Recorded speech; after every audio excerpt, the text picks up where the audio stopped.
Monday night, Monday Night Live, Monday Night Raw, Monday Night in your face, Monday Night in your face with Detect America. Hey, you got me. This is probably the most you will hear me speak tonight. Because it's going to be Frank's tirade, Frank's rant. It's not. There's nothing to tirade about. This is a review of a machine. Oh, I know, but you are fired up like a racehorse out of the gate. You want to tell everybody everything. No, you can take it from here. You know you're nuts, right?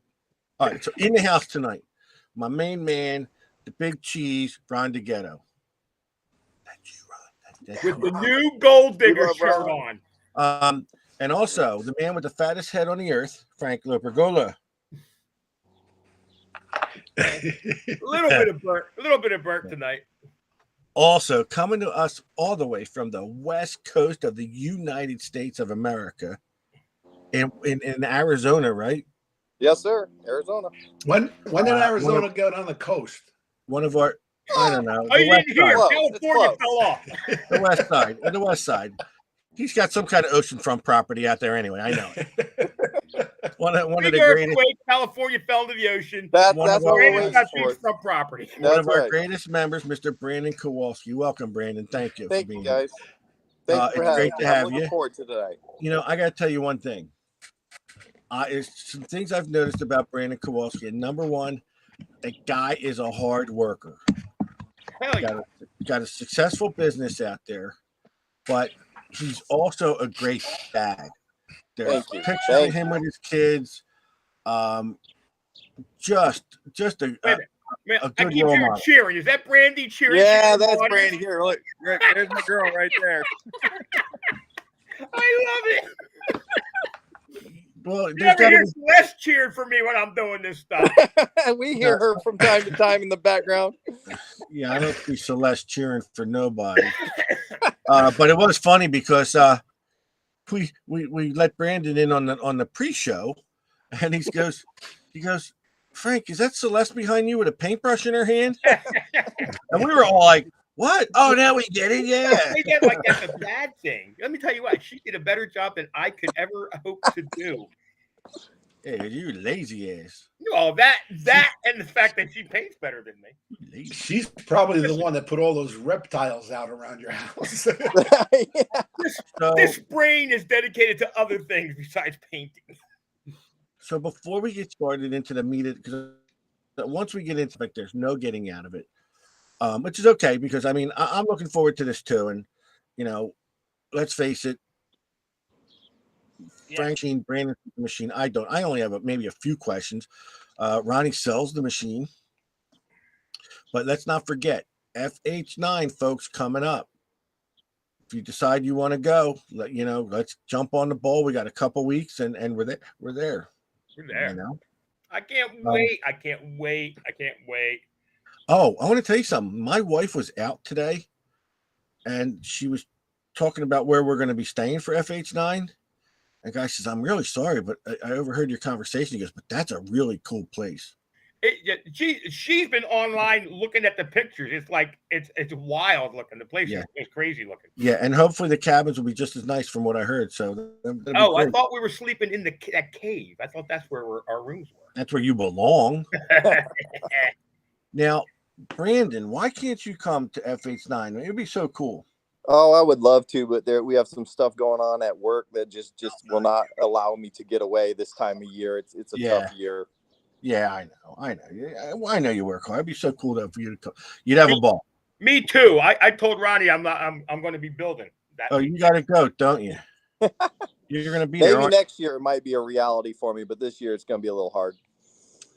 So you said that every year, though. We've told you that every year. Yeah, you are right. No, you're right. There's no doubt about that. I got to plan better. I'm kind of a spur of the moment guy. I mean, you're out there running a business and working hard.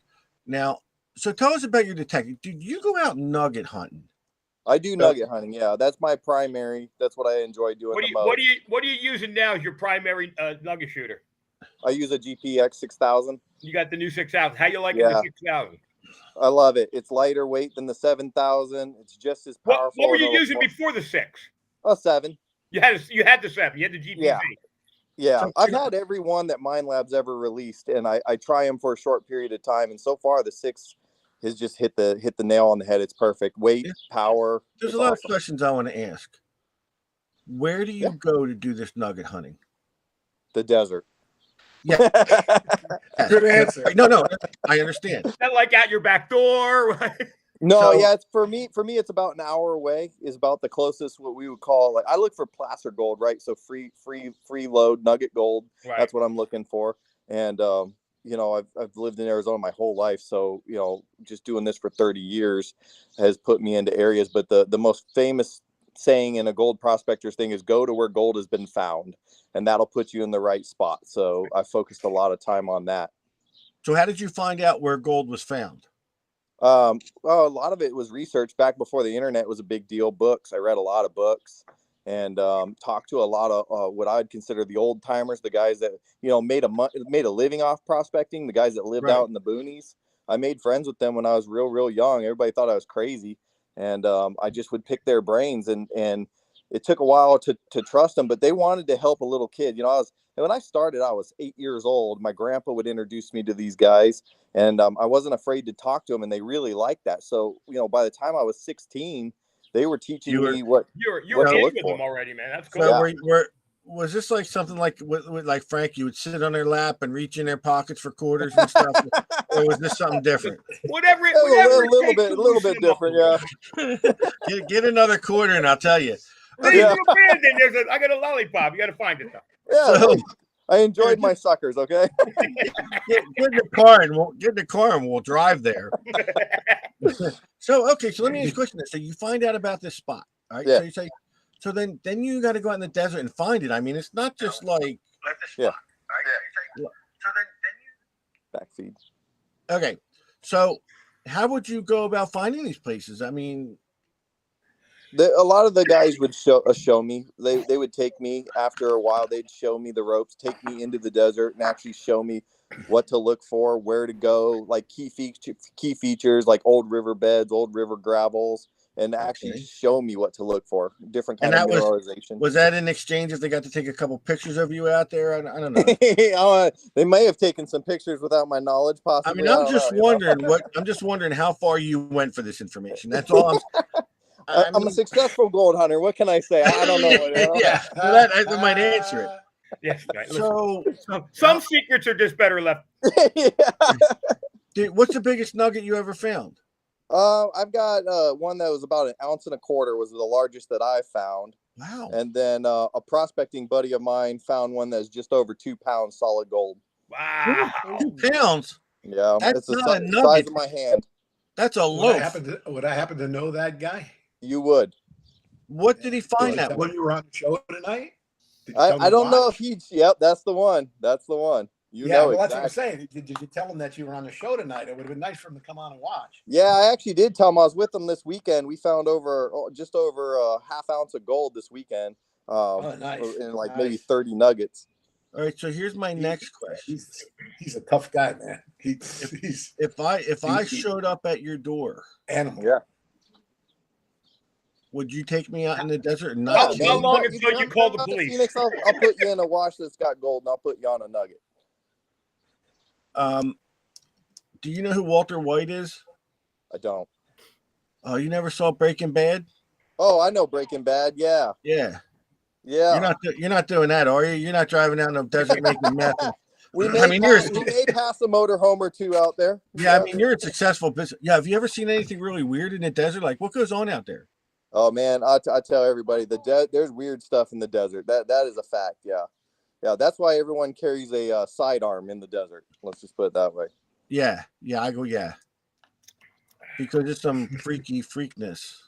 Yeah, there's some weird people. I mean, just until 2 years ago, I knew a guy that literally lived in a rock house still to this day. He just passed away from a massive heart attack, but yeah, he still lived out there. I mean, it's to each his own, but that is a little Yeah. crazy.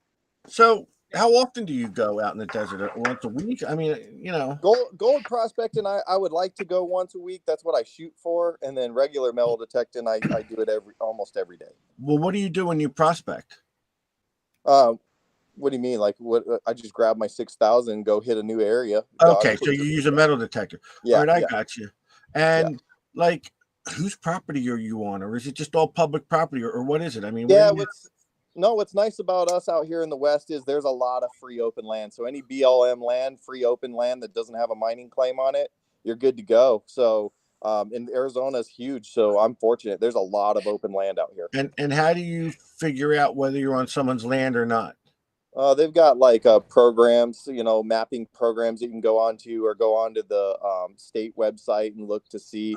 I use a lot of just see if there's any claim markers out there, and if there is, I just kind of stay away from them.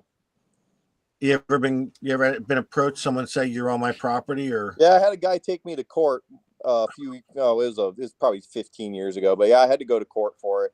As soon as I showed the judge that there was literally not a single marker anywhere, the judge dismissed it. He didn't accept your apology, huh? No, he wasn't very happy with me.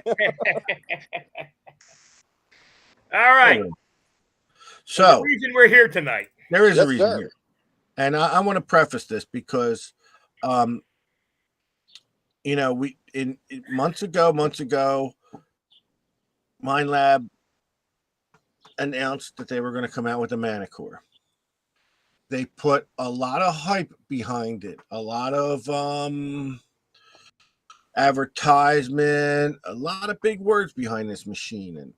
And Frank was hyped. I want to get the Manticore. I was I'm going to say a little skeptical because they're using a lot of big advertising words, and since that time the Manticore has come out. Frank was the first one to get it. Brandon was the first one to get it, I think. Brandon beat you. Brandon had it a month before me. So okay, but Frank got it and really got into it, mastered it, and really didn't want to shortchange any review, we'll say, of it. I'll say this: mastered it? No.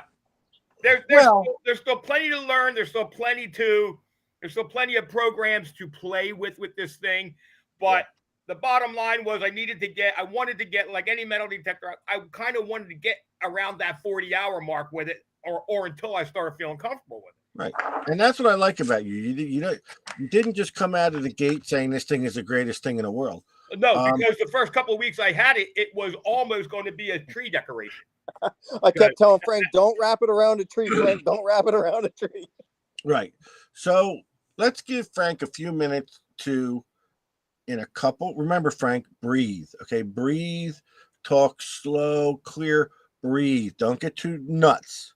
Give us, in your description, just a little short review of this machine before you start to go into it. Well, let's put it this way. When Minelab started talking this machine up, I got really excited. Not because I knew it was going to be a great machine, but because Minelab knew exactly what to say to guys that are really, truly into this hobby. We kind of all knew where we wanted a metal detector to go. We wanted, we knew it needed more power. We knew it needed this and that. I didn't want to give up all the features that the CTX 3030 had. So they knew all the right things to say. The question is, and it's how every review goes, what does it actually do based on the claims that they made of the machine? So and one thing, guys, if you're looking for me to say, buy this over the Notka, buy this over the Fisher, no, it's not going to happen. This is a review of this particular machine, their claims, its price point, and what the machine can do in the field. That's a review. If you're going to make your own decisions about what machine you want to buy. But this is just 40 plus hours of using this thing. And I'm lucky enough to have some hours in the dirt with it, a lot of hours on the beach with it.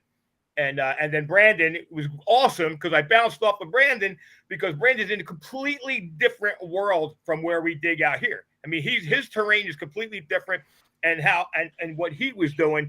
Then I had a couple guys in the Midwest that do videos, and they were kind of playing with the D2 and playing with the Manticore, and they were giving me stuff too, and we would run into an issue and try and correct that issue.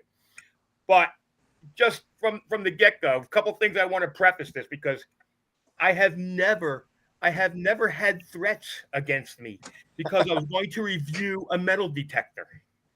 Never. There has been there's so much. Granted, one of the reasons is because it's Minelab, but I mean to tell you, there are some seriously hurt feelings out here. But put that all aside. It took every bit of the 40 hours to wrap my head around this machine, and I can tell you this: Minelab didn't lie. There is more power in this machine, and we're going to explain how the school teacher, said Minelab was lying. Minelab didn't lie, and we'll explain to you a little bit how that is, what this machine has in it, how it's utilizing this extra power it has, and the successes that we've had with it so far. I think you're already killing Steve. That's okay. I can always just take him right off the camera. What does that say? With me and Ron don't get to talk, so we gotta. We're just gonna make notes back. Talk all you want. Ask questions. That's the whole idea. Yeah. That's the whole idea behind it. Is this review going to be the 40 hours that you put on the machine? Might be 41. Might be just a hair more than the hours on the machine. But so okay, so you like it. I mean, and you really, I mean, you started to love it. Yeah. So I know you talked about settings and everything else, but what's the main thing about the Manticore that you like? The main thing about the Manticore that I like is once you understand the power and how they expanded the things that any metal detector can do, but they expanded the way that this thing does it. It really is. It really can be a beast. It sees so small. It sees really deep. Let's put it this way: when you open the box and walk out with this thing, it is just a buzzing pile of sensitivity. And if you don't go nuts the first time you take this thing out, there's something wrong with you. Yeah. Brandon, what sets this machine apart from others for you? So for me, I really enjoy that 2D screen and the ability to customize how you can interact with that screen. A lot like the CTX 3030 did back in the day. But this is just way more sensitive. So you can customize it, tune it to what you want. It's very easy to do. It's not cumbersome, and it really it speeds up the time for the guys that know what they're doing and want to get out there and hit it hard quickly and make changes. I do wish this was an Exchange 2 machine. I like having it on the computer and doing it this way. It's easier than holding the machine in your hand and doing the programming, but it is what it is. It's not the Exchange. I don't understand why they didn't do that. Every other machine is connecting to the internet for upgrades. Why did they not? Unless they're coming out, I don't know. But this is upgradable. I mean, this is definitely upgradable. They can but do why upgrades can't they on this? But do that? Why not the Exchange 2? I don't know. Well, Exchange wasn't compatible with Mac, so like I was a Mac user and I couldn't do it, so that was frustrating. And I think from your phone or from the unit, I think they made it easier. It's still a little cumbersome, you're right, but I think it is a lot easier, so you can do it a lot quicker. And you nailed it too. Just the fact that so many people on different computer formats have had problems with other machines, this kind of eliminates that. If you program it from the machine, you're not going to have incompatibility issues with Apple or whatever. Brandon, where have you used the Manticore? Well, so primarily here in Arizona. No beaches, don't have any beaches. I've used it in the water at lakes, in the mountains for gold prospecting. I've already done that. And then just lots of parks and desert terrain where like old mining camps were. So now you've prospected with it. What mode did you use it in? I did use the prospecting mode, and I changed it just a little bit, but the prospecting mode is really powerful. It had no problem at all finding a gold nugget that was half a gram at least. I could probably find smaller gold with it, but I would really like them to see them come out with that 6-inch coil or a smaller coil to help with the gold prospecting. And we got questions popping up on the screen about people want to speak of how it works in the water. It's integrity submersed.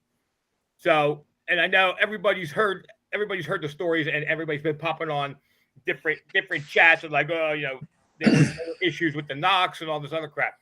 Here's the deal: the issues that took place with the NOx, for the most part, have taken place towards the end of the NOx's warranty. I have had 2 NOxes. I have never had a leak issue. I do know guys that have had leak issues. We can only speak to this machine for the 4 months it's been out, 3 months it's been out. Correct. I've had it underwater every single time that I've been to the water. I've submersed this thing. I've detected waist high with the control box under the water. There has been no leaks. It performs flawlessly in the water. Once you program it, you can get this thing as quiet as the CTX 3030 in the water. It works like a champ. And thus far, there's been no leaks. And you can feel where they've changed the rubber inserts and stuff around it. They're softer, they're more pliable. But thus far, no leaks. I haven't had any issues with that whatsoever. And you were successful in beach hunting with the Manticore. Did you have any problems in the beginning? Here was the only thing, and the funny thing is, the bunch of people that I've talked to about this have said the exact same thing. Even Chuck Smalley was telling me the exact same thing the other night. You go out with this machine, and you're kind of going out of the box. You don't have you haven't dialed anything in, and we're finding targets. I pulled I haven't been to the beach yet where I haven't pulled at least one ring. I've got 13 rings on this, which is more than I found all last summer in Jersey. But when you're first starting off, you don't know why. You're hearing a bunch of noise, you're hearing stuff, but then when you have a good solid tone, you dig it and you're pulling targets. So that was the thing. The biggest thing for me was getting it quiet, so I didn't have to listen to all the ancillary noise. Okay.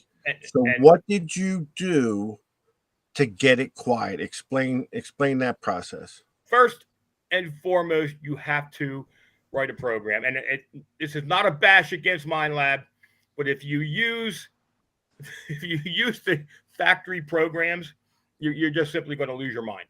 Okay, you've got to get in there. You've got to write ISO programs. You got to isolate out trash. You got to learn your numbers. You got to create a program on that screen that isolates out the trash, and that's it. That was step 1. Step 2, probably the most fantastic innovation that I've seen on this machine, is the newest version of the Ferris limits. On the NOx, you had the F1, the F2. Other machines are using it now too. This Ferris limit is rheostatic. You can control it up and down. I think I forget how many points. 7 points? 9, I think. 9 points. And that's the thing. All this ferrous metal, all this junk, these nails that used to give us false signals, you'll see these signatures of these targets on the screen. You lower that Ferris limit so it's clipping some of these targets. And even if it doesn't wipe the target out, it makes the target sound like trash. Okay, the false things that we used to get from the bent iron and everything, if this Ferris limit is just low enough to clip those targets, the false thing is gone. There is no more false tones on that big bent iron or bent nails, and then you have the 12, what we call the 12 line. Those who use the CTX know that basically all of our good targets came in with 12 as the first number. This non-ferrous line that goes across the center, if you get a signature on that screen, and I'll bring pictures up the screen in a minute. If you get pictures on that screen that's on that 12 line, it's touching that 12 line, it's non-ferrous target. Now, yeah, spot on. It really is. It doesn't lie to you. The 12 line does not lie to you. I can't believe it. It's super accurate. I have not yet fooled it. Not yet. I can on. Now, granted, you're going to get aluminum in there, but what I've been finding out with the aluminum is the big can slaw or stuff that's just really, really hot. They kind of isolate themselves at the ends of this meter, and there's been a few bottle tops and stuff that are non-ferrous, but they kind of put themselves in in a number that's almost always the same. I get 32, 33s, whatever it is, and almost every single time that is going to be one of these pull tabs. And anything else that comes across that line is going to be non-ferrous. And then you got the same thing with the CTX. If it's nice and round, if it's bigger, it kind of gives you an idea of the size of the target that you're on, but it doesn't not lie to you. And Frank, that you know how a pop tab's got 2 openings, 2 circles, this thing is so accurate. And I'm not kidding. This is not a joke. What Frank's talking about is when I would touch that ferrous line, if it's not a coin or a ring, you get a solid black circle, which I'm sure he'll. On a pop tab, you can literally almost see the double signature of a pop tab. They're not going to come out in that beautiful round signature on that screen. The only thing that kind of screws with you a little bit, and we've all messed with these iron nails that sound like coins in the field, and we used to pump the machine over top of them and try and get rid of the grunt. With this machine, these nails are an oddball because they'll give you a signature that goes right down through the center line. And where that center line touches that nail, that's your false signal. Yep. If you lower the ferrous limits to where they're touching the top of that image, that signature on your screen, that false is gone. That's the only thing that caught me a couple times, because when you first learn this machine, you know that if it's touching that center line, you got to dig it pretty much. Nails are the ones that will screw with you on the screen, but you can eliminate that. You can eliminate that false tone, and you kind of get to know what those nails look like. They're this long signature that kind of cuts right through the center of your screen. I want to ask you a question, and I want to go back to the part where you said you have to create a program. Mm-hmm. Now, my capabilities of using machines, Frank. That part now you really, it was like you hit me with a wall here, because now you're telling me I have to go into this machine and create a program. I don't know anything about that. So you could do it sounds way more technical than it is. Basically, creating a program is going to be setting your discrimination. And it's not one level of discrimination where I got my discrimination at 12. Now, you're on this screen, you're going to notch out areas. Yes. And basically anything that's not a coin, not a jewelry, notch it out. And you will instantly quiet between that ISO. Are you talking about while I'm using it? No, beforehand, but you're going to have to use it because you're going to have to learn the numbers. You're going to have to know how do I know? Notch out. How do I know what to notch out? So I get this machine, okay? Mm-hmm. I sit down, I have my Manicore in my hand, and I'm going to notch out. You have to listen. There is no shortcut to this machine. This is not an out of the box, give it to my kid machine. You have to use this machine. You have to start seeing where different targets are coming in, and then you go back and you isolate those numbers. You get rid of those numbers, or you keep those numbers depending on what the target was. So there's big blocks that you isolate out because that's usually all trash. There's areas that gold may come in, so you don't notch that out. Your screen is going to have a bunch of black lines on it. So what you're saying is you're getting rid of. So what you're saying is you're not using a wide open machine then? No, you can't. This particular machine, you can't. This isn't a CTX with 28 channels that wants to be quiet. This machine is a ball of energy. It's a ball of sensitivity. And unless you notch this thing out, notch out the trash, work your ferrous limits down to knock out the stuff that wants to punch through, it's just going to be a bunch of noise to you. Once you do that, though, once you got your numbers dialed in, the machine does not lie to you. It's a beast. So I go on the beach. I swing over a pull tab, and I notch that out. No, it's not kind of like that. You can do that just like you can with the other machines. But in other words, you're gonna again, you have to use it. You have to make mental notes and learn where these segments of trash come in. You have to be able to isolate out blocks of trash. And you're gonna if you got a pull tab that's coming in at 35, okay, I'm gonna notch that out. When you go design your isolation program, when you start notching out these lines of trash, you're going to notch out a line that's going to include that. Now, it's got an on-the-fly notch. You keep hitting the tab, and it keeps coming up 17, 17, 17. It's got a little button on your thumb. Just hit it one time, and that's gone for the rest of the day. But so here's my question, though. you know, when we're on the beach, that I'm going to use the Knox for example. On the beach, Yeah. a 14 is a pull tab. Yeah. Okay. Now, a 14 can also be a gold ring. Okay. Yep. So now, if I notch the 14 out on the Equinox, This is the more power thing, guys. This is where more power comes in. And I'm going to play a little video that I did myself, but this is where more power comes in. They've added so much stuff to this. They've expanded that target ID range now. And that takes power to do that. You have to have energy to be able to do that. But they've expanded it so much that you no longer have one number that may include 50 things. That's right. Almost everything is going to have its own slot. That's why you're relearning your numbers, because it's a different animal. The numbers don't always line up there. Relearning numbers doesn't mean a thing. Yes, it does. Because the 14 on your Knox may now be a 13, and the 14 may be something else, and the 15 may be something else. That's probably, you have to do that with almost every different machine you no, use. It's not. Would it be fair to say you have more separation or segmentation? Tremendous amount more segmentation in the slots that put So a target in, whether it's a junk target, whether it's a good target, everything. There's so much more different numbers. Everything has its own number almost. So there's more trash that you can identify readily that's not going to overlap with a gold ring. So the more segmentation gives a more accurate number tied to the pull tab. Exactly. Therefore, by narrowing it down, you may lose a gold ring. Yeah, of course. But you're not going to lose more gold rings. That's exactly. right. You may there, and in fact, there is one little sliver there that a small gold ring is very, very close to trash. And if you know, in order to get everything, you may have to accept a little bit of trash to include that gold ring.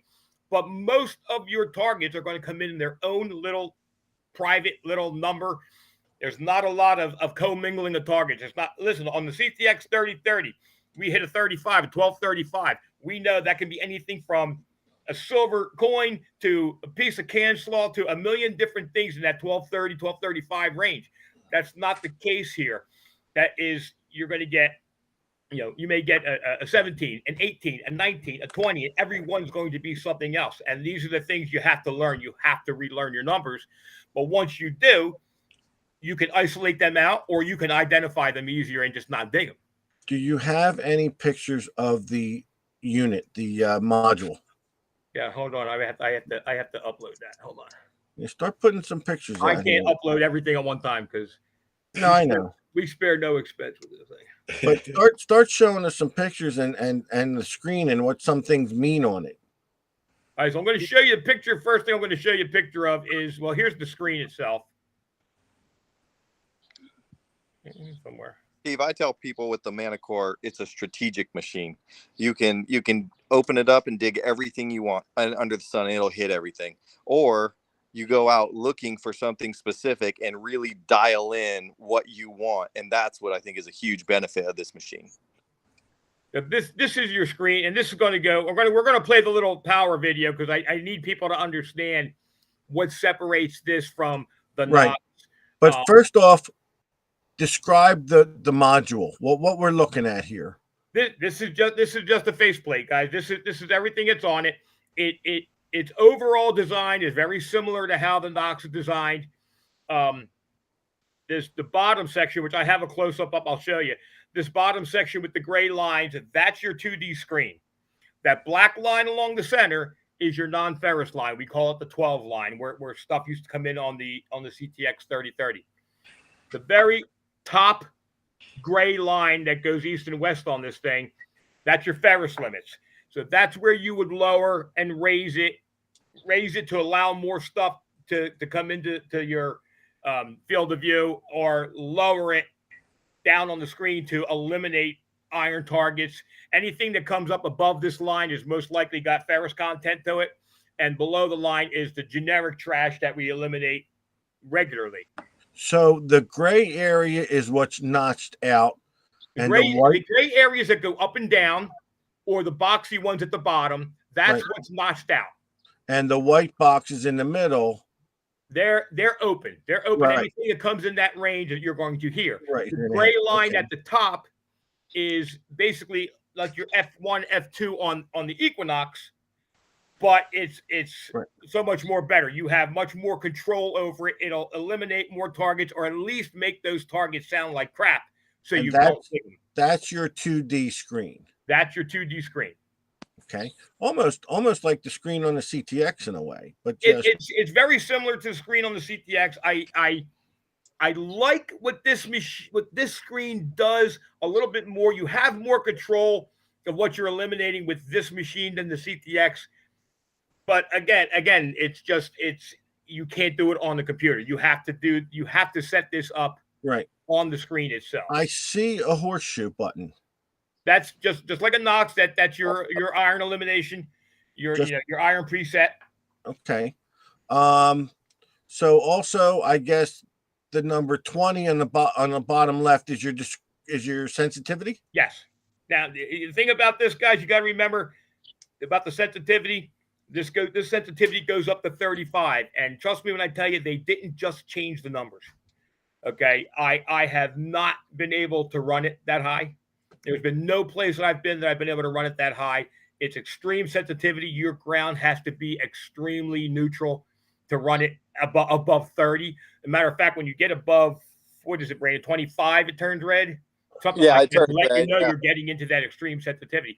Places that I could run the Knox, at 20, 22, I run this thing at like 13, 14. Yeah, I'm same thing. You're saying at maximum of 35, you're running sensitivity at 14? No, maximum. Yeah. Oh, yeah, absolutely. Yeah. Most places, my average sensitivity on this machine, I'm running it at 14, 15. If I'm lucky enough to be in an area that's neutral enough, I'll bump it as high as I can get it. I just haven't been able to get it super high. Crazy. That's crazy. So, and then the 88 would be your VDI number. 88 your VDI. And then the next one would be your depth. Yes. Your little arrows there would be your depth. Yep. All right, let's play. Now, I watched this video that you created on how you're going to explain the more power part of it. This was a pet peeve of my guys, and guys know that I kind of lost my mind when certain parties came out and said that, Minelab lied, there's no more power. Yeah. And this will kind of explain the power a little bit, and I tried to make it easy enough to understand that Steve could get it. So, yeah, just saying. Just putting that out there. I saw it, and it's understand. I mean, I understand. It's a 5-minute video. We're going to give you your time on your little creation. Thank you. I worked hard. I'm putting this up for a Grammy or Emmy or something. One of those Emmys. Oh, that's right. You know what? Before you do that, let's just talk about this part, though, because when you get into this, you talk about the battery. And there was one thing, Brandon, why don't you explain what we talked about with this battery and your opinion on that? My half-cocked opinion on the battery is it's a bigger battery and it runs out way faster. So therefore, the machine has got to be pulling more power, and absolutely, it does. The other thing is you can't get as close to chain link fences as you could with a Knox. You could work right up next to them.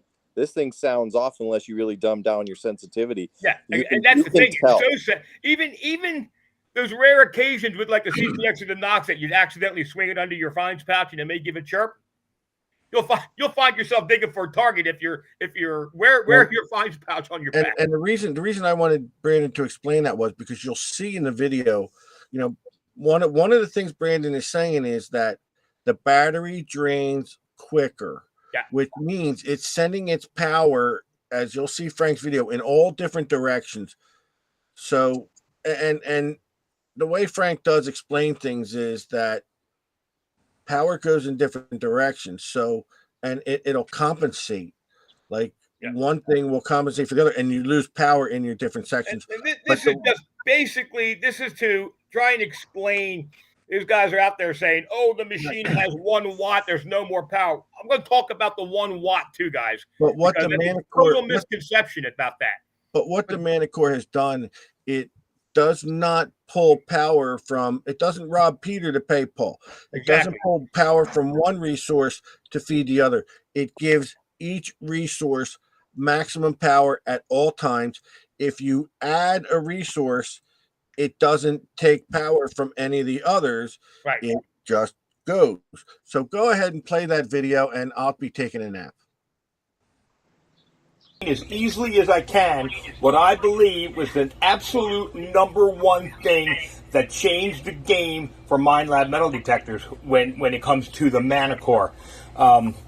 See if I can pull this off and then let you understand. This is your battery. This is the battery of any metal detector on the market today. It has a certain amount of capacity, so it holds a certain amount of energy, but it's finite, so it only has so much to give.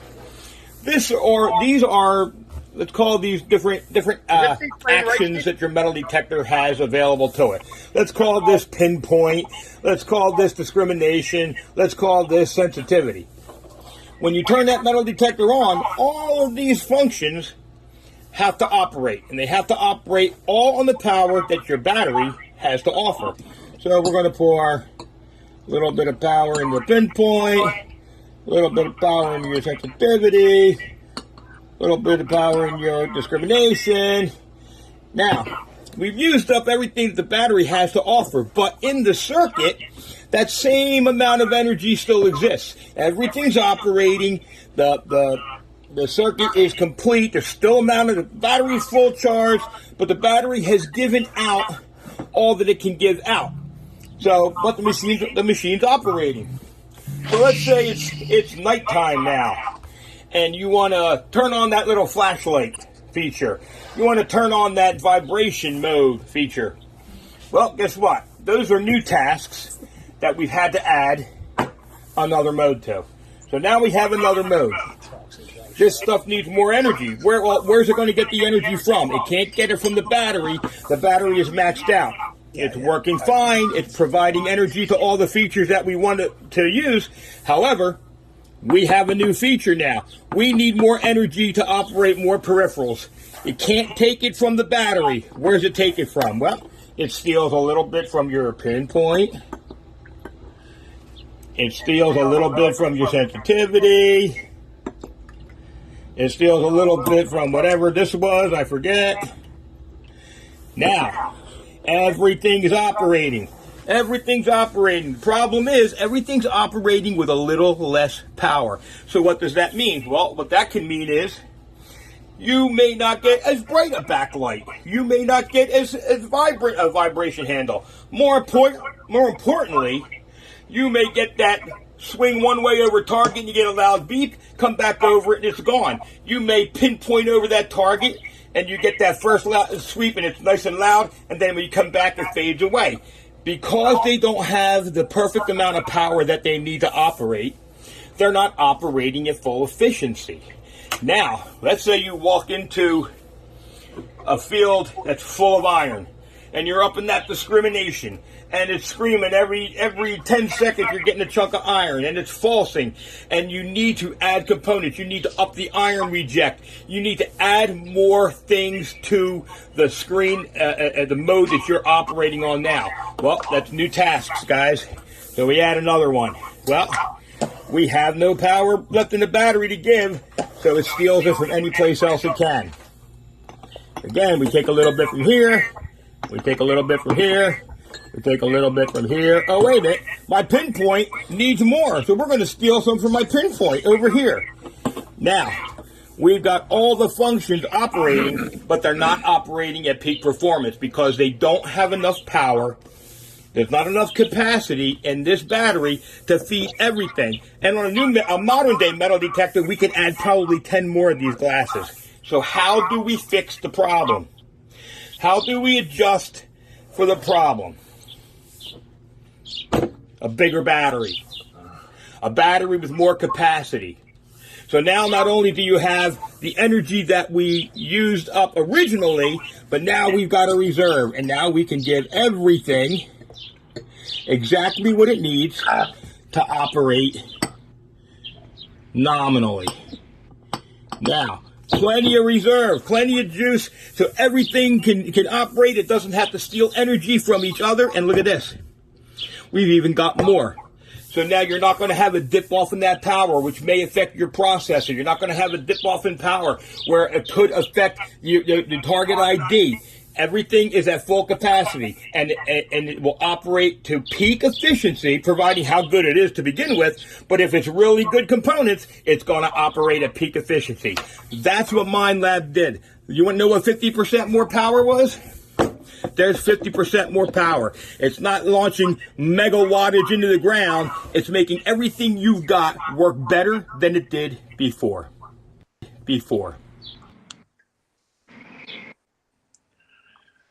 Okay. Well, the first thing I'm impressed about is you had that many glasses in your house. And they weren't full of booze. Yeah, So well, we don't know. sent me a whole bunch of glasses. I mean, there you have it. But you said they have a bigger battery. But is the Manicore still a lightweight machine, or what do we got going on there? I think the Manicore actually comes in like an ounce lighter than the Equinox. Okay, so then how did they get a bigger battery? It's capacity. Okay. And first of all, the batteries that we're using today are better batteries than we used in the past. So Right. use these gel pack batteries. They're developing them to be more dense. So a Right. dense battery is going to hold more juice. And from what I understand, it's bigger. So they rammed more capacity into that battery compartment. I have a Correct. question. And it's just as lightweight. Yeah. I have a question. What part did the Nutra system thing play into this? The Nutra. Oh, that's my Ninja. That's my. Oh, your Ninja. Yeah. That's for my what part? smoothie. What did That's that what I'm drive out of the detector? That's how I make my smoothies. Okay. Smoothies. Oh yeah, you're smooth, all right. That's the 50% power, people. I mean, guys are about 50% power. They lied. It's only got 1 watt. The machine before this had 1 watt. That's the other thing I really need to explain. Okay, most metal detectors out there today use 1 watt. The beam of energy, that 1 watt beam of energy is not finding you targets. That's not what finds you targets, guys. That's a beam of energy that they attach the frequencies to. A frequency has to be attached to energy. In other words, a frequency can't function on its own. It has to be part of a beam of energy. So this 1 watt beam of energy goes into the ground and it attenuates. It starts to break down, but a 1 watt beam of energy could probably go into the ground 40 feet, okay, before it's completely gone. Your frequencies go into the ground with it. They attenuate much faster and easier than this beam of energy. So basically, it's like a tube. And better example. Okay, so you got a station wagon that's going through a tunnel. Okay, you can have an empty station wagon going through that same tunnel, or you can fill that station wagon with stuff. And what Minelab is doing is they have, with the new battery system, there's more power available to operate the frequency generator. So you're getting frequencies that are built better. They're simply stronger. They're more girthy. They are a better created frequency, regardless of what frequency they are. Every mode's going to have a different frequency package. But when this signal hits the ground, the first thing that happens is the ground starts to shred these frequencies apart, and they only get so much depth. So what happens with these better machines, the better built the frequency is, the longer it takes in the ground to get shredded apart. Therefore, it goes not that they're putting 500 watts of power going into the ground. No, it's 1 watt like everything else. That watt is simply carrying better built frequencies which travel deeper before they're shredded and useless to you. And it sees small. The processor is lightning fast. When I tell you, and you guys know I'm a CTX junkie. I love the machine. This thing is capturing targets and locking onto them. A quarter the size of my pinky nail, target that the CTX 3030 simply can't see. Okay, let me ask Brandon a question. All right, Brandon, let's just take, for example, I bought a Manicore. Mm-hmm. I've been using it for a couple of weeks, and I'm so frustrated. I don't know what's going on. It's driving me crazy. You know what? I want to get rid of it. and I call you and say, look, Brandon, I'm thinking of getting rid of this machine. What would your advice be? Right. Brandon's going to lowball you on buying it. So, you know, send He wants it. $800 and, Yeah. you know, I'll take that burden off your shoulders.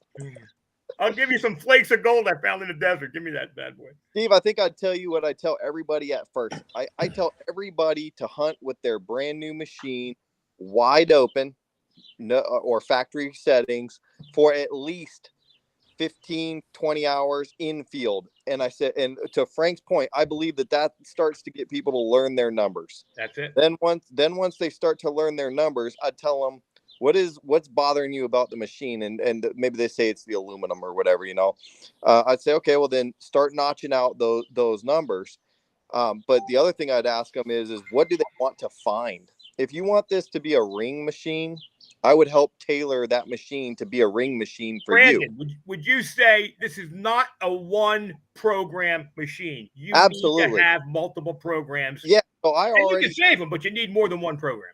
Yeah, you need more than one. So like I have my machine set up to high conductivity, so you know, silver, stuff like that. And I've discriminated out, notched out everything else. I also have a strictly gold program that is just for gold. And then I have my user button to toggle back and forth between the two and an open screen. So I'm using 3 programs at one time with the machine. Yeah, the other thing is, guys, and this isn't just unique to the Manicore. This is unique to many, many different machines. Don't get hung up on what that mode is named, because you've got beach mode, you've got trash reject, all-terrain trash reject. I agree with that for like almost every detector. Well, because I'm going to tell you, my beach program is built on the all-terrain program. The other program that I find works pretty good at the beach, it's pretty much the only factory program that I actually have kept, is the all-terrain trash reject. Runs beautiful, runs quiet. So if you want to bang a quick program for saltwater or heavily mineralized ground, hit that trash reject program. It works like a champ. But design your programs for the ground you are. Everybody's like, send me a picture of your program. I'm here to tell you that the program that I wrote for where I'm digging isn't a program that Brandon's going to use where he's digging. But I'm going to give a shout out to go on YouTube, because there's a million things on YouTube that are useless to you guys. But this guy is mental metal detecting. I apologize, I don't remember his name. The video is called Minelab Manicore for Beginners. And granted, his program isn't a program that I use, but he will walk you through pretty well how to go in and design your programs. His method of designing the programs and the reasons that he had behind it are great, and you'll use that to build your own program. You're talking without breathing. I need oxygen, Rodney. I got to tell you this. I got to tell you this. To learn the Deus, I watched a lot of YouTube videos by this guy Gary for Deus, the guy in England or whatever, and I learned a lot. Everything I learned about that machine was by watching him. His videos were really well, and I think that if there was something on the same level with the Manicore would really help people a lot. To say that the Manicore is unique, though, granted, and I'm not taking anything away from any machine. The only one I haven't used is the Deus too, but I've used the Legend. They're great machines. What's unique about this is that you can customize it so detailed for the specific ground that you're digging on, and you have to do that. If you do that, you're going to be successful with the machine. Frank, this sounds like the CTX all over again. I mean, it is to a point. Definitely the learning curve. It is right. To a point. Right. This is what everybody was saying. Listen, I think that if it weren't for you and some others I knew about the CTX, I would not have been able to use that machine on my own. So, if I were to get a Manicore, it's Frank, program my machine, or I'm not able to use it. I'm not going to kid anybody, and I'm not going to mention any names, but I know guys that we respect a lot who really know more about metal detectors than I do. Believe that or not, that's crazy. But these are guys that sold that machine. guys that gave up on it. And I got to tell you, man, I won't say I was going to sell it, but I was close to giving up. There were a couple points in time where I just wasn't wrapping my head around it. And that's what you do. This is the same stuff that went on with the CTX too, where people had one way to learn how to use the machine was by people talking about what they've discovered and what they've done. And you not only talked to Brandon, you talked to a lot of other people. Believe it or not, a buddy of ours from Pennsylvania, Gary Heckman, who isn't real versed in this machine, but put me in contact with guys that were hardcore testing it, and we were bouncing stuff off. And if I had a problem, we would try to resolve it. And I got to tell you, when I compare what the claims were, which is my big thing, because there's been many machines over the years that have made big claims and they just did not pan out. So why doesn't I would suggest I haven't found the claim yet that I haven't been able to justify. I would like Deus must have paid this guy or hired him to do these videos. I would almost think Minelab really needs to do the same. Here's the thing. I'm going to say this about Minelab again. It is what it is. I have no single. Oh, I know exactly what you're going to say. I know what you're saying. Minelab for years and years and years. You don't see these videos coming out like this is how you do this. This is how you do this. Minelab has always relied on the people in the field to figure it out and kind of give feedback. And I understand that. It's always been that way. But that's also how false information gets put out there. You know what? It wasn't like this 10 years ago. It is today. So I think today Minelab might have to reassess how they're disseminating this information, because listen, guys, when I stood there and see a guy going, I've had it 2 days, it's frozen, I can't use it outside, but Minelab lied to you, drives me insane.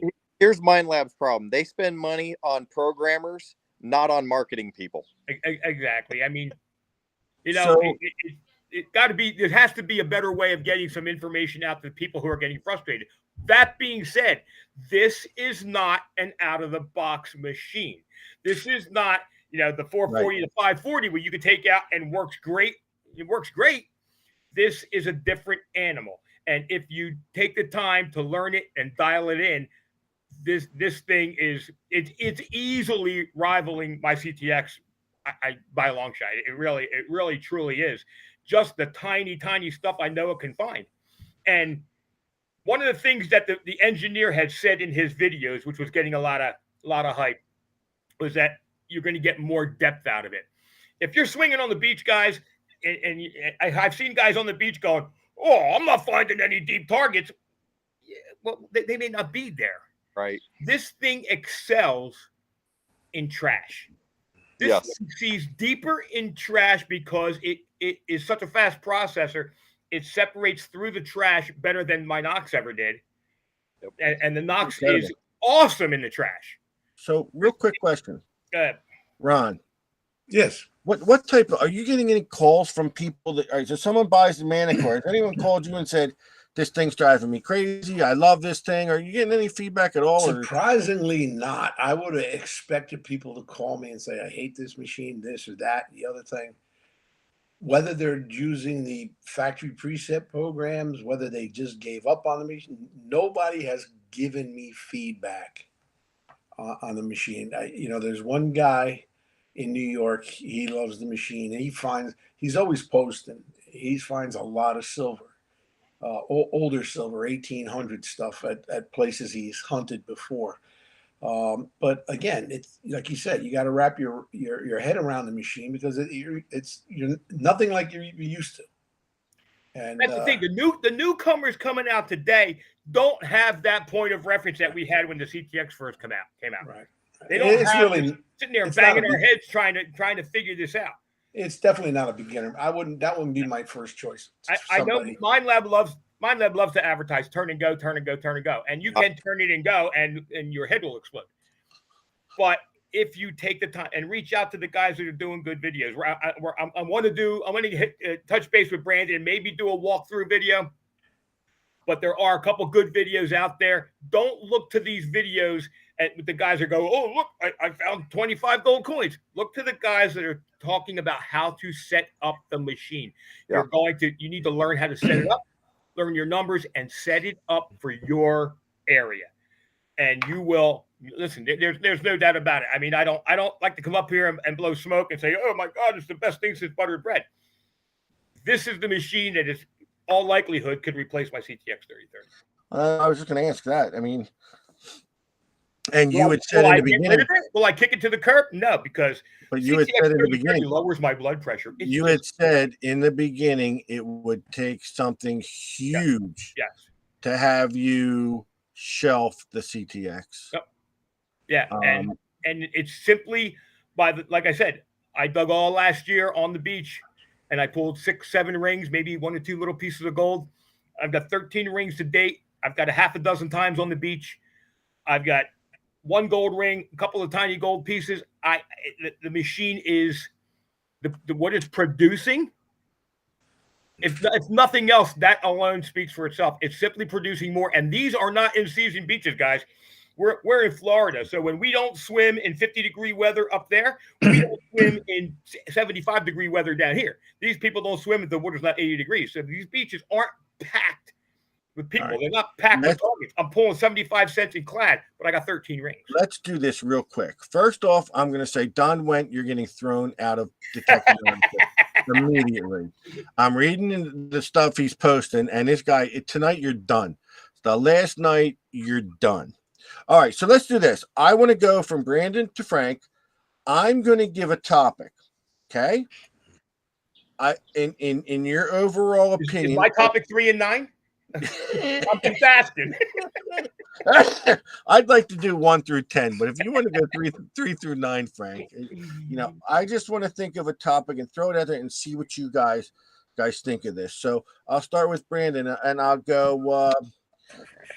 Give me your opinion on discrimination 1 through 10. What do you think about it with the Manticore? The discrimination is definitely a 10. It is amazing at how well it'll knock out stuff. All right, Frank? Absolutely a 10.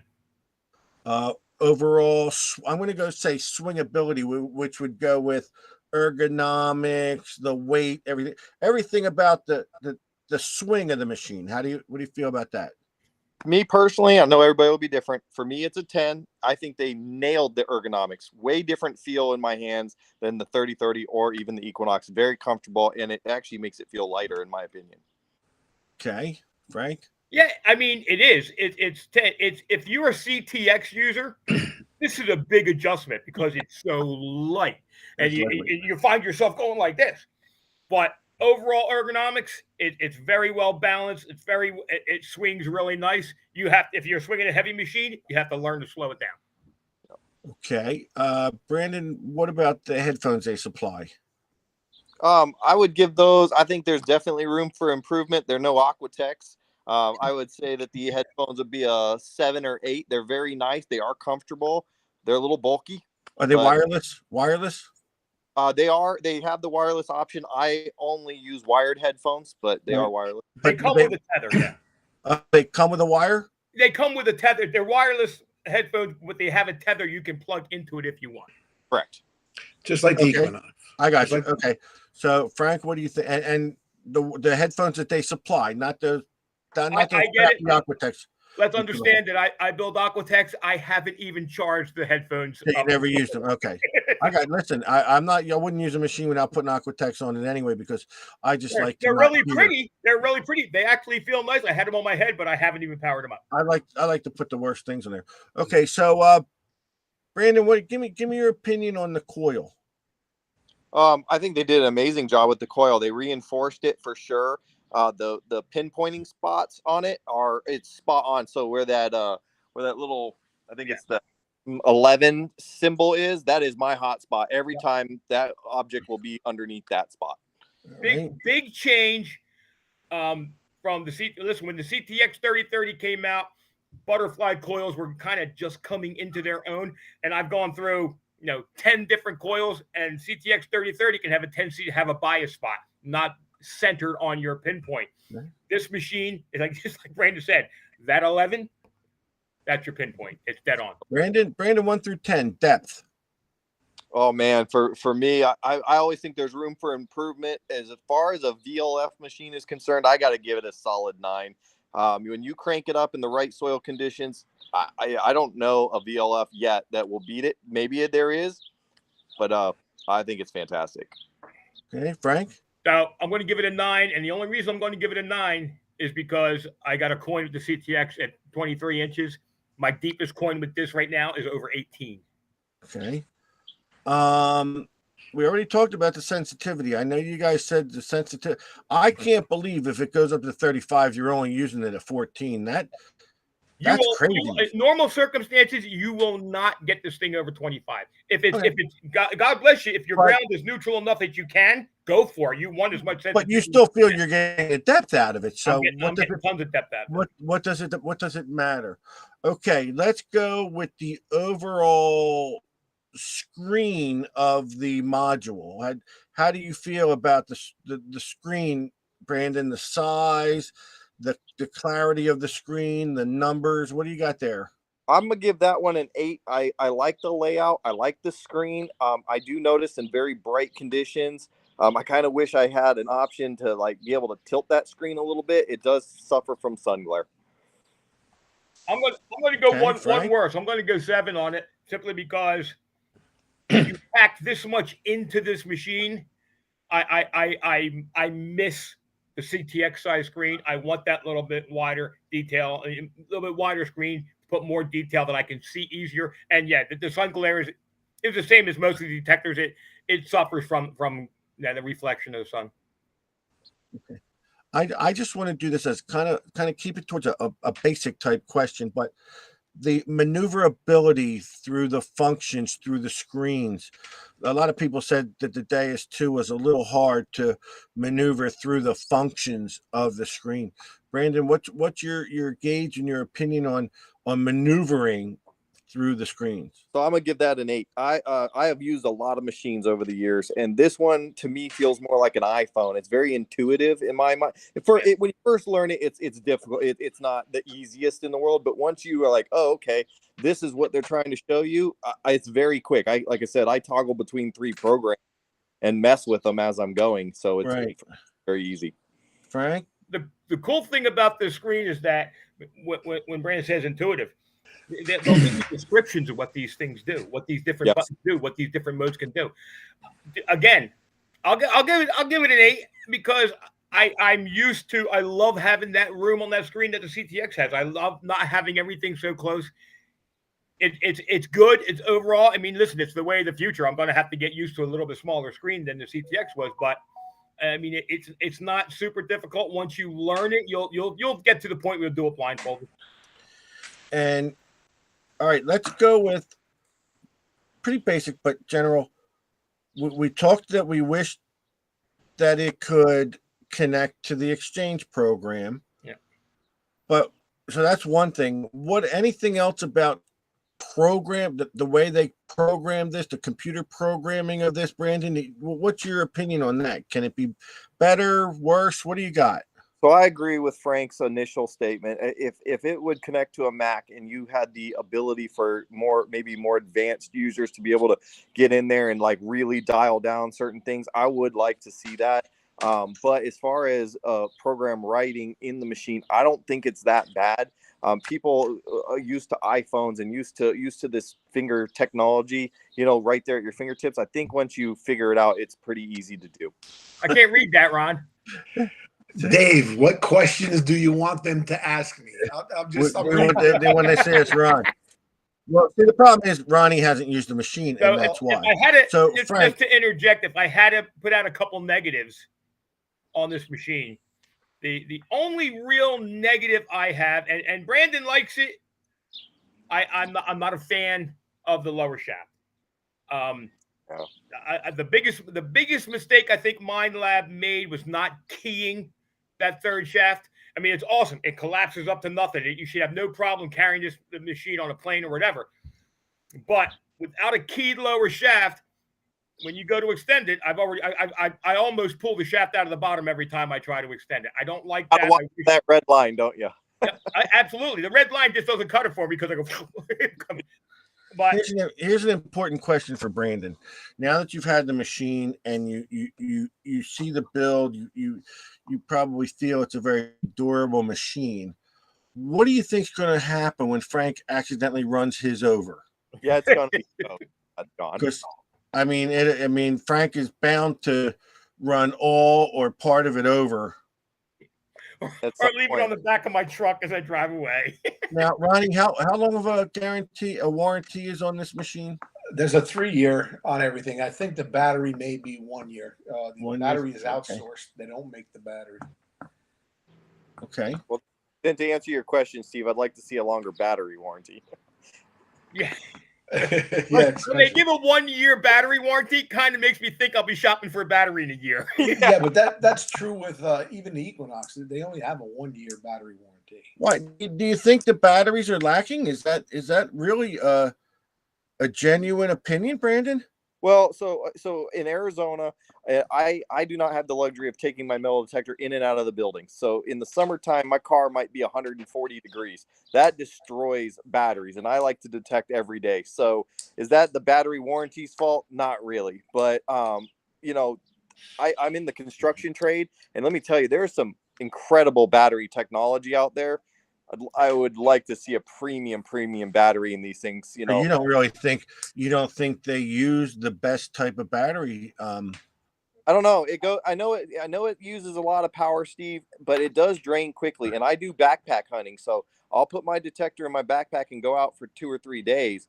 I don't like carrying an external battery pack in order to charge this thing up. I wouldn't mind a little extra weight for a larger battery, or even an external that mounted to the machine, so I didn't have to unhook it. If you and again, listen, they were the first one to really give us more battery capacity. Yeah. Well, even with that battery capacity, if you're getting 9 to 11 hours of use out of it, and you're going away for a couple of days not having access to a charging system, it would be nice to have a little bit more life in that battery. and it takes Right. a while to charge too. Yeah. It does. We're running up on 9:15, so I think I'm going to end. This will be my last question. One thing that frustrates me when I metal detect, and I don't know if it's the nature of the beast or whatever, and I'm going to take my VLF and I'm swinging over a target and the numbers bounce. Boom, boom, boom, boom. And they could go from 2 to 10 to 25 to 3 to 65. And everyone, of course, we want to get a good solid number. And then even at times when you get a good solid number, it still fluctuates. You go from low, 1 or 2 lower to 1 or 2 higher. So it bounces back. Does the what's your opinion on that, Brandon? Does the Manicore do that, or does it do it less, or how does the Manicore react when it comes to the VLF numbers bouncing? Well, that's an interesting question. So I believe a lot of that has to do with the purity of the minerals inside the ground, the metal in the ground. So if I have a solid ring, it's going to be a solid number almost every time, maybe at one up, maybe or so. But if it's got multiple numbers under that coil, the 2D screen helps out there because you will see the different items within that screen. But you are going to get the different VDLF jumping depending on what's under there. But if you've got doesn't jump, I hate to interrupt you, but this machine does read more than one target in the hole. Yes. Yeah. And you'll get multiple signatures on that screen. Here's the interesting thing. Where I'm digging now, and my beaches, and even the woods that I'm digging in is very sandy loam. I've seen extremely less of the bouncing numbers. I pulled the coin at 18 inches, rang up at a certain number on the surface, and rang that number until I dug it out of the ground. I've seen a lot going better, but with mineralized ground, who knows? You could get that jump, I'm sure. I don't see it as much, not nowhere even near as much. Would you compare it to the trace on the CTX, where you can see 2 targets in the ground? No, it's better than that. Yeah. I didn't like the trace very much. Yeah, these things are solid. You have a 2D screen, you have the screen in front of you, and it'll put blotches all over the place. So if you have 3 pennies next to each other, you'll have 3 different lines. I don't know if there's a limit to it. I think the 3 different dots. I mean, I think the CTX limited at 2 targets. Yeah. But I don't know. I know I've seen multiple blotches on this screen. Okay, so I don't know if there's a limit on that that it's actually can identify or not, I'd have to. You know, sometimes we get quarter, dime, nickel in a It'll show. pile. It'll It'll show them. two different, but that's when the numbers will bounce, right? Because it doesn't have an exact number to lock in on. Right, exactly. And whatever one it's locking on the most. Yeah. And Brian. Oh, there you go. There he is. Sorry about that. I Sure. said, well, yeah, it'll show that, and then whatever it's locking on at that time is what you'll get the most, Yeah. but it will still show the other ones. Well, I kind of think that we really didn't have the most amount of time to talk about this. I think that we hit a lot of great topics. I just want to say this because the number one question I get, people are naming other detectors. Is it worth this much more than this? Is it worth? I don't care. I don't care. That's for you to decide. Is it worth the price tag?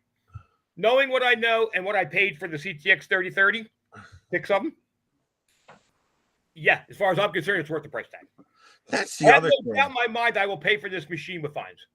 That's the other kind of thing about this detector is that it comes in at $900 less than a CTX. You know, why was the CTX so much back at the time, and now all of a sudden, wow, they're bringing this in at a very marketable price. Listen, in 1986, I paid $900 for a single frequency Fisher. Well, you were a sucker back then, and you still are today. That was the going rate. But Right. you know, as technology advances and it becomes more commonplace, the price comes down on it. I mean, I have no doubt in comparison to the CTX and knowing what I put out of pocket for my CTXs, I have no doubt that this machine is going to find. And you know, it's everybody else. It's everybody's perspective too. Absolutely. We know a lot of people want to get into this hobby, and when they get the sticker shock of what a metal detector costs, everybody's got a different perception of value for in metal detectors, especially. We had no problem dropping to $2,500 for a CTX. Yet there were people that said this is too expensive, so they made the excuse that it was too heavy and they really couldn't afford one, and they stuck with their X-Cal, we'll say, on the beach in Jersey. Right. But then there's other people that had no problems whatsoever, especially me. I go, boom, I want that machine. I want it. I don't care what it costs me. Now, the Manticore, the price, people weren't going to worry about price. I want a Manticore. That's the price, but the price is a lot less than I think that you know, it's a very competitive price, we'll say. To be honest, I expected it to come out at a higher price point. Yeah. Me too. I did too. They did, and hey, listen, they even upped the price of the Noxes at one point. I you know, so which didn't get me, but you know, when it comes down to the price, you know, do you want a Manticore or do you not want a Manticore? You know, it all depends on what people's perception is of cost versus what they're going to use it for, how much that like Brandon's out here going, look, I own every detector in the book. I'm out there detecting 2-3 times a week. Well, it was probably a no-brainer to get the Manticore. I didn't even ask what the price was, Steve. I just called it, said, just give me the first one that you get. Right. You showed the video and I called Ronnie. I said, am I on the list? You know what? You know what? I think I'm making a big mistake, Frank. I'm always trying to pass off Ronnie's credit card. I got to get a hold of Brandon's. I don't know why, because the golddigger.com credit card hasn't been, you know, the limit's been maxed. I go to using it, it says you're maxed. What is it? 1-800 board up. Brandon's board up. I got to use. That's right. 800 Brandon's board, so he's buying another metal detector. Yeah. So the price point is what it is, and if you know, for the people that are like, yeah, but you know what the other thing? Listen, and again, not any names, not throwing names into the mix here, but in comparison to the other detectors, but one, the other detectors that have been released as high-end detectors, the price point's right in there. I mean, it's not like it's extreme over some of the other detectors. It is what it is. There are detectors out there for less money and are very, very good. Yeah. This is the comparison between them. But for what we're paying for some of the other high-end detectors, it's in the ballpark. I think the day of the high dollar detectors are over. Yeah. The competition is starting to get really heated up. These manufacturers are vying to get a super good machine out at a price that the people can afford. Before, when you were the leader of the pack and you had no competition, you can get what you want. That's Now 10 you years. can't get 10 years of a CTX 3030, never dropping a penny. Right. Well, now it's Okay. down Tell that to my 1900. 6,000, would you, Ron? Please Now. tell Mind Lab lower those gold detectors. Yeah, that's one thing they won't do. I've been sitting here watching Detect America, hearing about the Manicore. It just came out. I want to buy one. Ron, who do I contact? You can call me, but I'm going to put you on the bottom of my list. So you're still not getting them in as. I'll tell you what. I just, I'm so fed up. We're getting them. We were getting them like on a monthly basis. Now we haven't gotten them in probably, I guess, close to 6 weeks. I found out that there was a big event, a Civil War show, and there were 2 dealers there that had them on their shelf, supposedly a large quantity amount. So when I approached Mind Lab, I sent a letter. I got a form letter. We're doing the best that we can. Well, if you're doing the best you can, why are these dealers at these shows have them? And the guys who have 40, 50 people on their list don't have them. This is really getting ridiculous. Did they have a bowl of lollipops? That's all I want. Yeah, I mean that's a good way of putting it. But you know what? Don't feed us dealers crap. Yeah, It's a shame because you guys are probably the ones that deserve them the most, and I don't know where they make their profit the most, but you would think a big box store that buys 1,000 of them would pay a lot less than you would at 10 or 20 of them. You know what I mean? Well, yeah, that's another argument, but we won't get into that. But the folks, you can give Ronnie a call for assistance in acquiring a Manicore in one shape or the other, one form or the other. He's going to do as best he can for anyone out in Detect America. Well, that's the thing. That kind of answers the question as to why all of a sudden Mind Lab went quiet on the Manicore, because they couldn't deliver them. Yeah. Well, that's what they get for putting out too many machines at one time. Yeah, they did do. Yeah, that hurt them. Yeah, they shot themselves in the foot. They can only blame themselves. Speaking of other machines, I got a couple guys that are on my chat that have bought the Xterra Pro, at 200 and some bucks, whatever it is. And I was very skeptical of the machine because, like I said, I tested a couple multi-selectable machines and I didn't like either one. They're raving about it. They're liking it a lot. In that ballpark, in that price range, that type of machine, they're actually liking that machine. You can't get headphones for it unless you buy, Aquatech. But you just have no headphones. Sell a machine with no headphones. It's great to have a machine at a great price point that does great things, but you can't get it. But you can't get it. So what's the sense? I'm going to start working on the list. I'm sitting here talking about trying to wrap up. Let's mention it. Brandon has donated a prize. Now this prize has to be made, but Brandon's got one around his neck. Brandon, show him that. You guys see that beautiful $50 cutout pendant? It's in the shape of a coil, a Mind Lab coil. So I figured, on behalf of tonight's show, it would be a fitting prize to give away. It's a beautiful thing. And I got to tell you, Brandon, we really appreciate everything that you've done. Oh yeah, Brandon's been a big supporter of ours for years. America in the past, and you've been a member for the longest time, and you really are a valued member. And I know that it's hard to say for you to, how do I put it? I know you post a lot of things about your business, and you're welcome to post your business on our page no matter what. I just don't know how much business you're going to get, you know, if my house burns down, I'll call you to come put We boards have on. West Side people that watch the show too. No, I Yeah. know, but I'm just saying that if my house ever burns down, Brandon, you're welcome to put boards on it. I've been asking Brandon to come over and build me a shed for years. We'll get out but, when you know, I'm in Florida in January, so we'll get that shed up. All right. but you know, you're more than welcome to utilize this page for whatever you do, whether it goes to prospecting, boarding up business, and any commendation. I know you guys get a lot of commendations, so you know, whenever something good happens in your life, you know, we like you to post it here.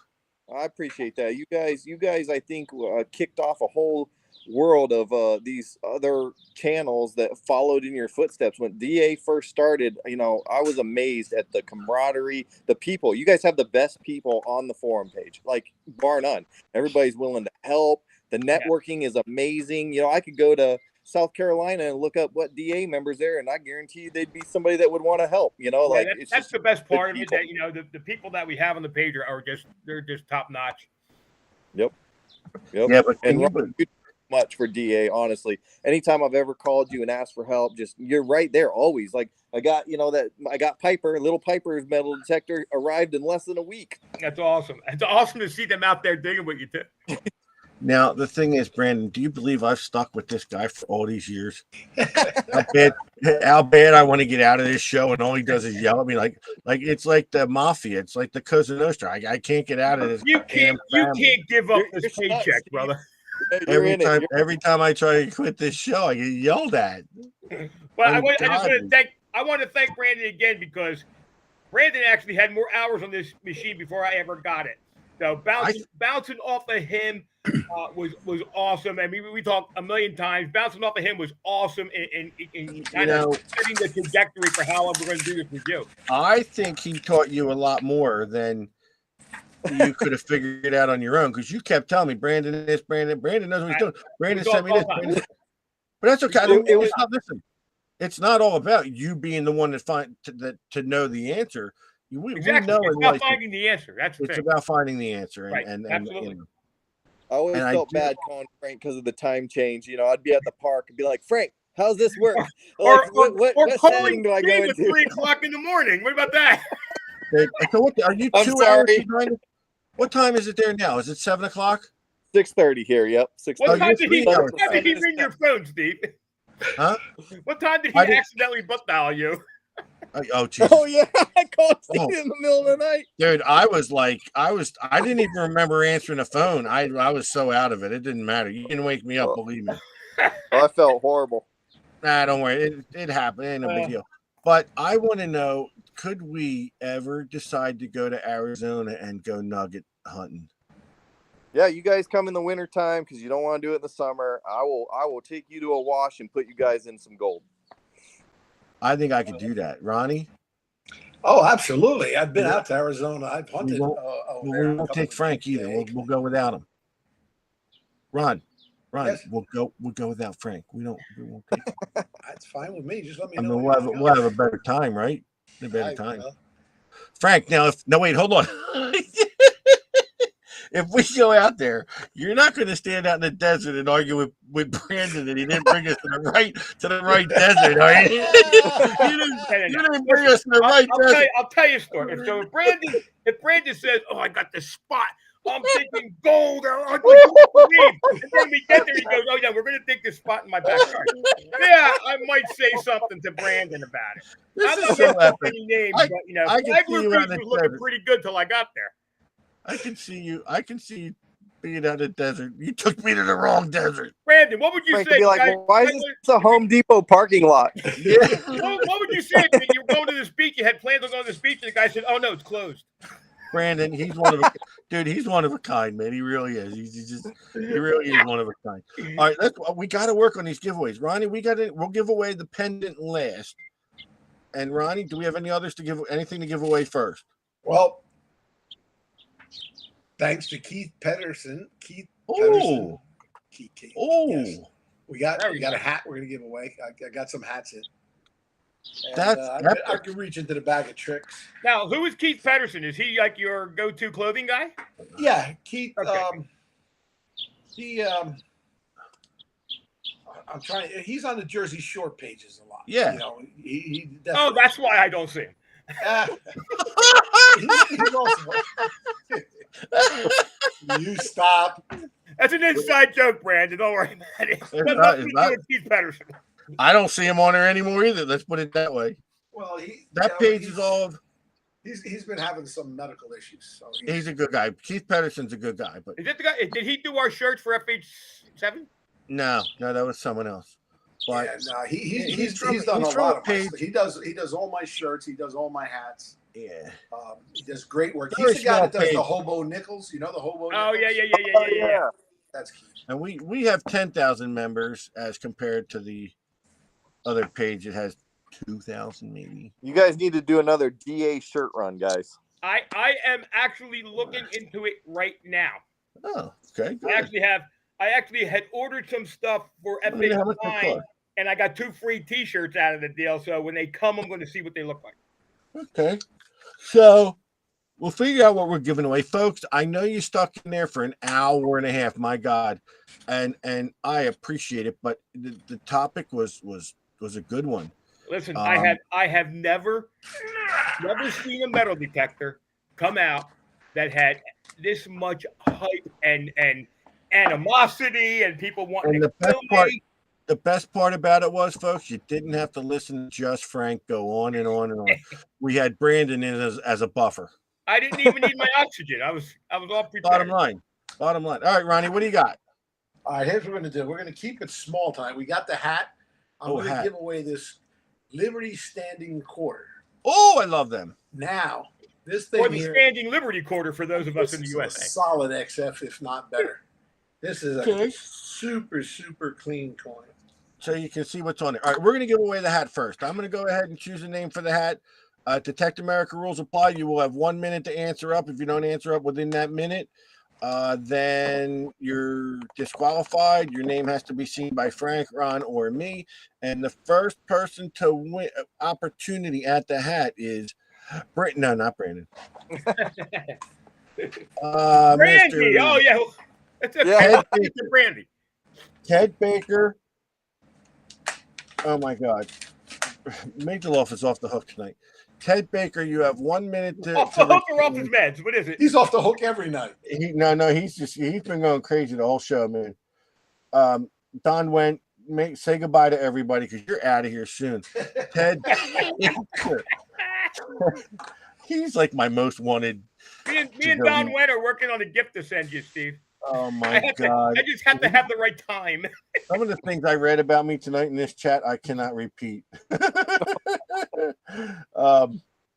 So Ted Baker. Somebody said they want one of Brandon's nuggets. I'm not sure how to take that. I hope they're talking about gold. I don't Oh, judge. how I funny. gotta tell you. Somebody said I hadn't seen. Oh, somebody said it wasn't Don Wendt, but somebody said they were talking about you when you were talking about the bad shaft on the Manicore. Somebody said, "Well, Steve hasn't seen his shaft in years." Like, you know, Not at some point, there's a line. I mean, come on! I get beat up. Now that hurt deeply. I'm scarred. That's cutting right to the bone. All right, Ted Dang. Baker. Ted Baker. It's been way over a minute. You're null and void. Man, that hat is nice too. This is the Gold Digger hat. Yeah, it was Michael Baumhoff. And that's an embroidered too. That's embroidery. That's not. Yeah, I get decal. no. Oh. Michael Baumhoff is on the page. I see him All right right, there. now let's see if this guy's watching. John Brantley. John Brantley is one of the funniest guys I know. You have 1 minute. John Brantley. He comes and goes. I know he watches our show. He's been a member for the longest time, but if he's still here after a oh my God. Oh Jesus. John Brantley's here. Well, he is my man. That's my man, John Brantley. He's a great guy too. God. And you know what? He'll appreciate that hat. It might be the only thing he wears when he sends me pictures. John, we're expecting some of those negligee shots of yours. With Yeah, the hat. negligee shots with that on. That's what'll happen. All right, Adam messaged Standing me as the Liberty promoter. quarter coming up next. Oh my God, John Brantley cracks me up, and I Adam really, messaged really me. hope. I hope he can make FH9. I hope he can. Yeah. John Baril, Barile. John Baril, you are on the line for the Standing Liberty quarter, and you have 1 minute. John Baril. Oh my God! Some of the things I'm reading crack me up. John's saying that those shots can be arranged, Steve. They say I draw the line. The line is drawn at my stomach. John Baril is here. He's here, my man. Good All right, job. so John Baril, you won the Standing Liberty quarter. Now, explain the pendant again. We have one for either. What did you say? So the one I have this right here. It's a half $1. This is mine. So I am going to make another one for this show. So it will take me probably a week or so before I can get to it, but I will do that. Or if whoever wins is swinging Die hard Garrett fan. Yeah, if you're a Good. diehard Garrett fan, I also have a Garrett coil one made up. This one was from a quarter though. So you're gonna have your choice of either the Garrett or the Mind Lab pendant, and I will draw the name right now. And I'm the winner. It's me. Isn't that incredible? Oh my! Oh, you're kidding me. I can't. I know. There's no way. Come, go ahead. Just spit it Art Vandelay? I wish. The guy breaks my balls. This is his last night on Detect America. I should have booted him before the end of the show, but I put his name in on this list, never thinking he would win. So that person has to guess who he is. I'm not even saying the name. Just guess who you are, and we'll see if you got 1 minute. Well, he's texting also. He's probably making a comment about me right now. Yeah, he already said he's here. Did he really? Yep. Yeah. Look. He goes, Steve could use the pendant as a belly button cover. That's bullshit, dude. Don Went, you are null and void. Congratulations, buddy. You know what? I can't win. I can't win with this guy. I can't Don, win. if you're not on Brandon's friends list, send me your info and I'll get it over to Brandon. Don, I don't care what you do. Okay, you know what? That's all. I'm done. You're the winner. You figure out how you get your prize. All right? Wait a minute. That's a short hop because he's on the West Coast. Send your next smart ass comment to Brandon Kowalski. All right, with your address. I saw his name. I'm like, I didn't. What a jerk!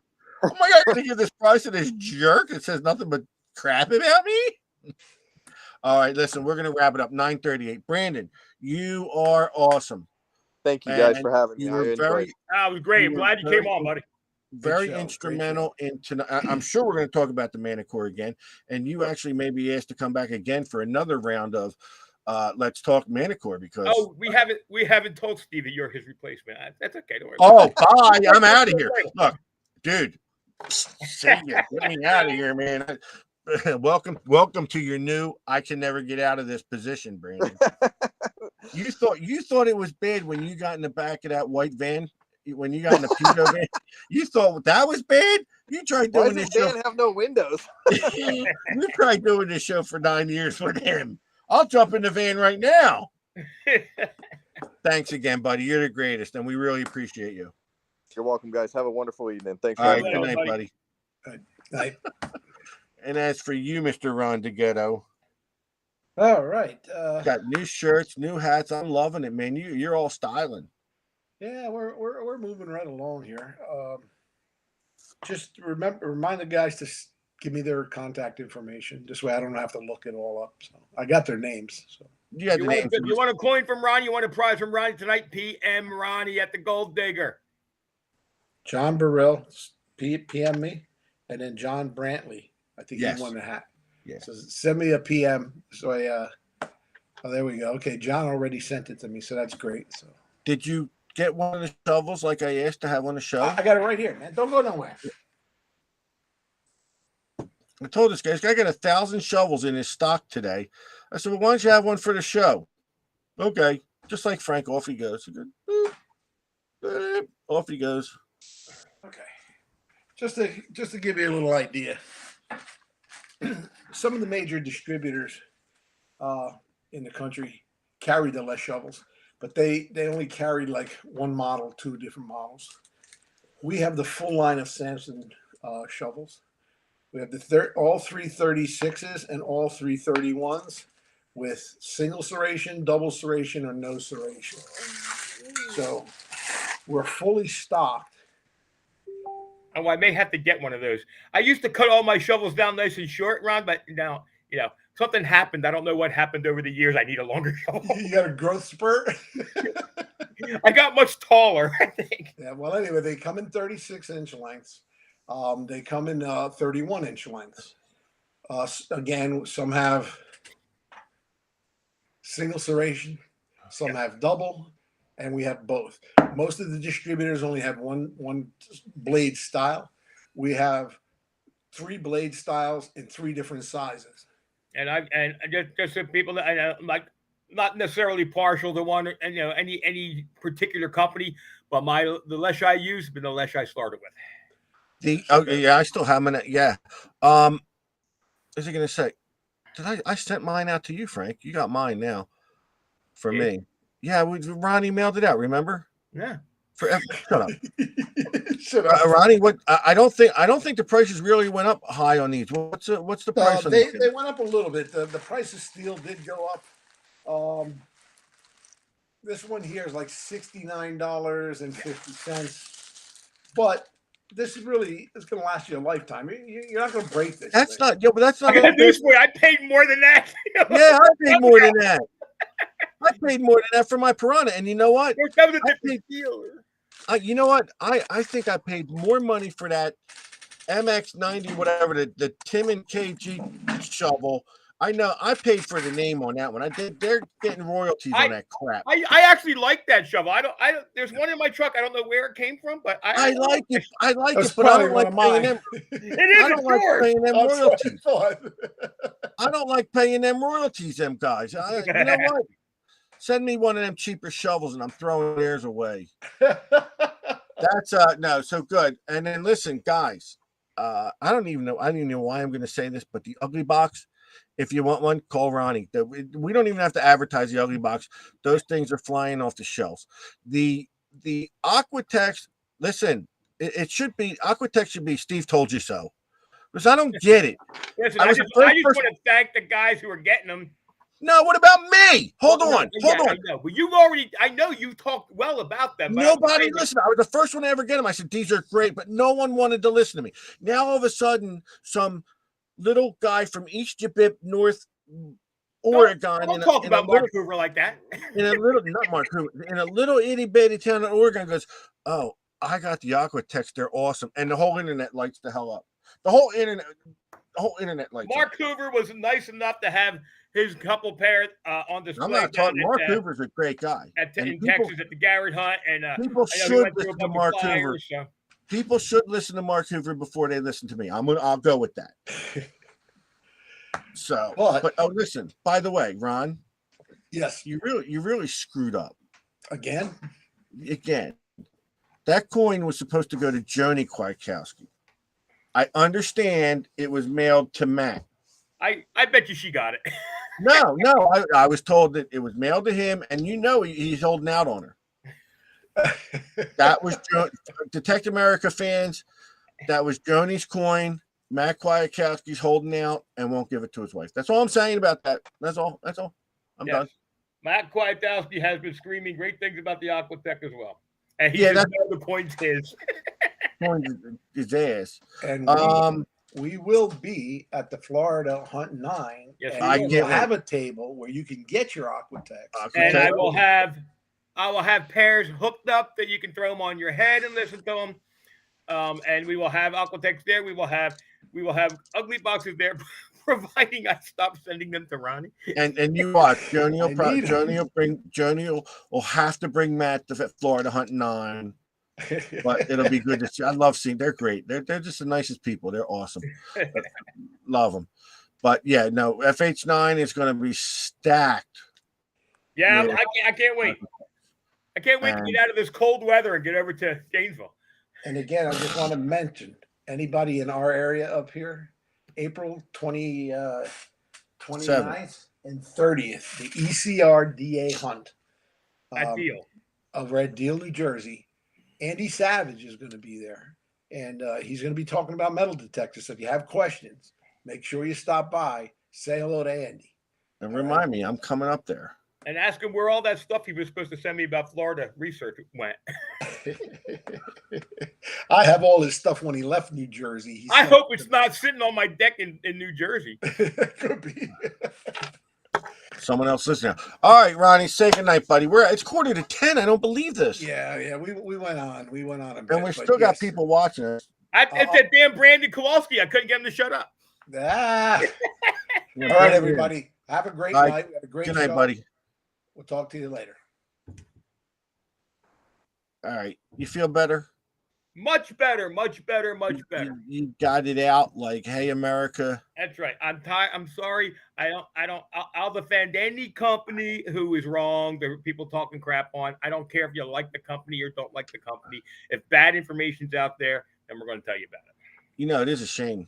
Honestly, it's how do I put it?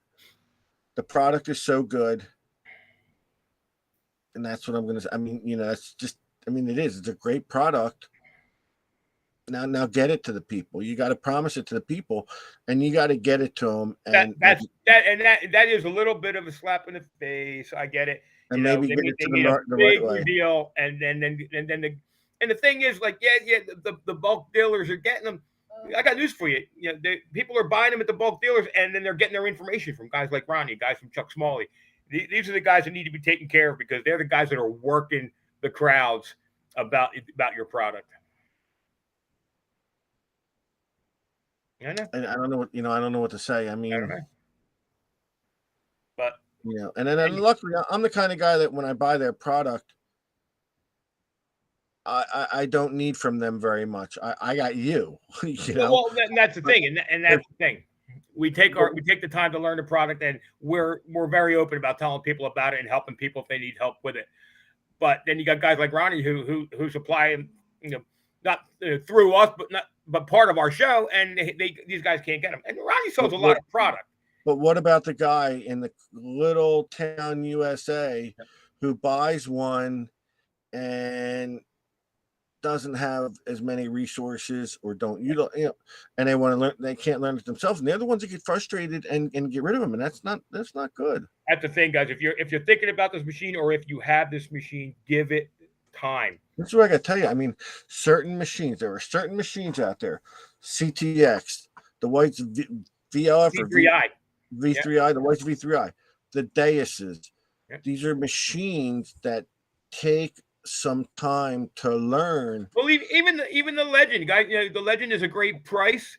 There's stuff to learn on the Legend. Don't get right, but you could take those machines and basically go use them and then learn them. These other machines you just can't go and use. You know, when the CTX came out, man, I remember a lot of people were like, and it was because they were using the stock programs. Where's the dog?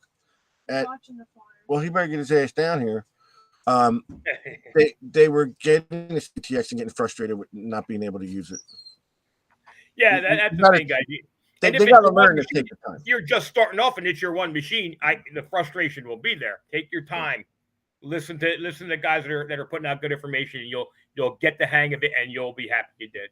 You got to persevere through. A sure. lot of that stuff and it's a shame because.